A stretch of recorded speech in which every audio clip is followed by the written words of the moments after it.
Hello everybody, welcome to T D sir chemistry class. आज एक निजुक्ति विषय जनइबी।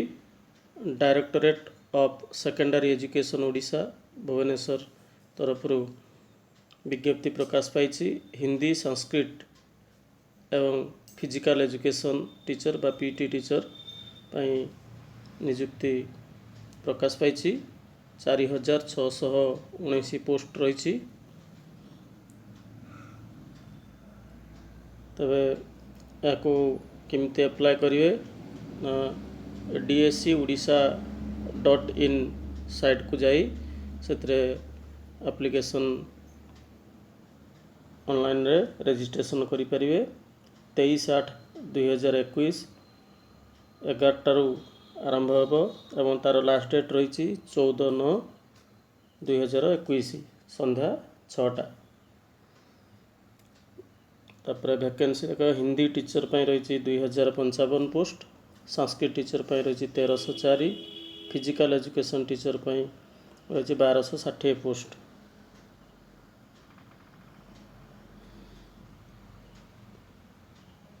एज लिमिट रही 21 रु 32 वर्ष मध्य एज होता दरकार 1/1/2021 सुधा। एवं एज रिलैक्सेशन रही SC ST SC BC women पाई 5 इयर्स एवं फिजिकली हैंडिकैप्ड पाई 10 वर्ष एज रिलैक्सेशन रही। तापर तार एजुकेशनल क्वालिफिकेशन क्लासिकल टीचर बा संस्कृत टीचर पाई रही bachelor degree with Sanskrit one of the elective optional honours pass subject from a recognised university with 50% mark एवं SC ST PWD SC BC candidate पे 45% मार्क रही। एवं शिक्षा शास्त्री रे प्रेस्क्राइब्ड NCT रु recognised university रु शिक्षा शास्त्री करथिबा दरकार बा शास्त्री सहित 50% mark in aggregate and 40% for SC ST PWD SC BC candidate from a recognised university एवं Shiksha Shastri a course prescribed by NCT from a recognised institution.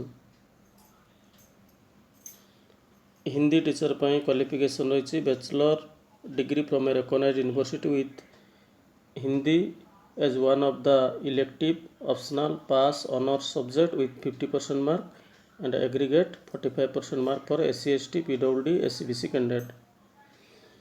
ता सहित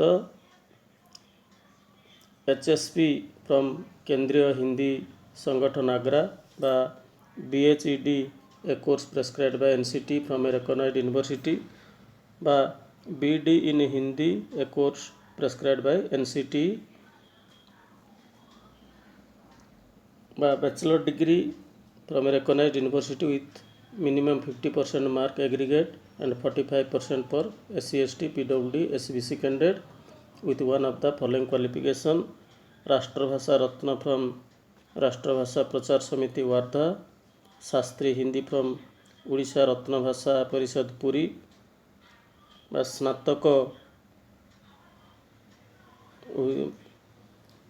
acquired by June 2005 the date due to with temporary recognition from Hindi शिक्षा समिति उड़ीसा कटक। स्नातक हिंदी शिक्षा समिति कटक रही apply करें। ता सहित BHED बा BD इन हिंदी और physical education +2 or its equivalent examination from a recognised institution with minimum 50% mark in aggregate 45% for SC ST or PH physically handicapped and SC BC candidate and CPED BPED or MPED from a recognised university. तापर detail सब रही गुड़ाए page रे सब तक page processing fee all candidates to pay 600 अर्थात समस्त 600 टंका SC ST और PWD कैंडिडेट 400 टंका रही।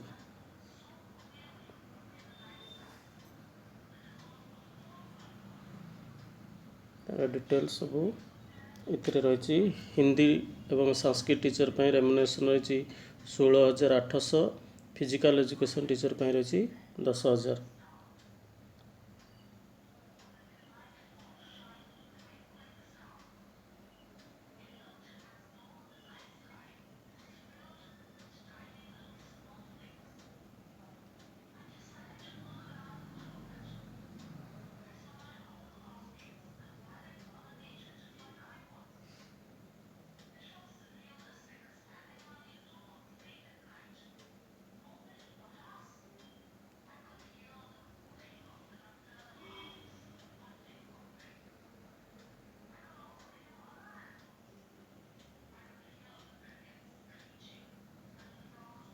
ଏଥିରେ ଡିଟେଲ୍ ସିଲାବସ୍ ମଧ୍ୟ ରହିଛି।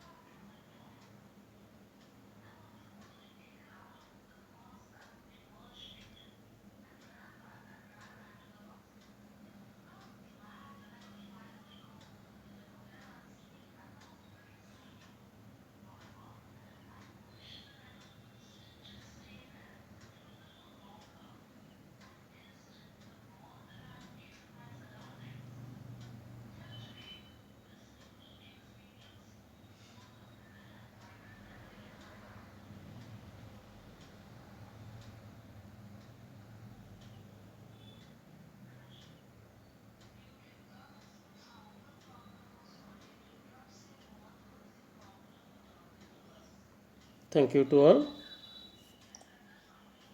तो ए निजुक्ति विषय सब जानापी चैनल को सब्सक्राइब शेयर और लाइक करूँ। Thank you.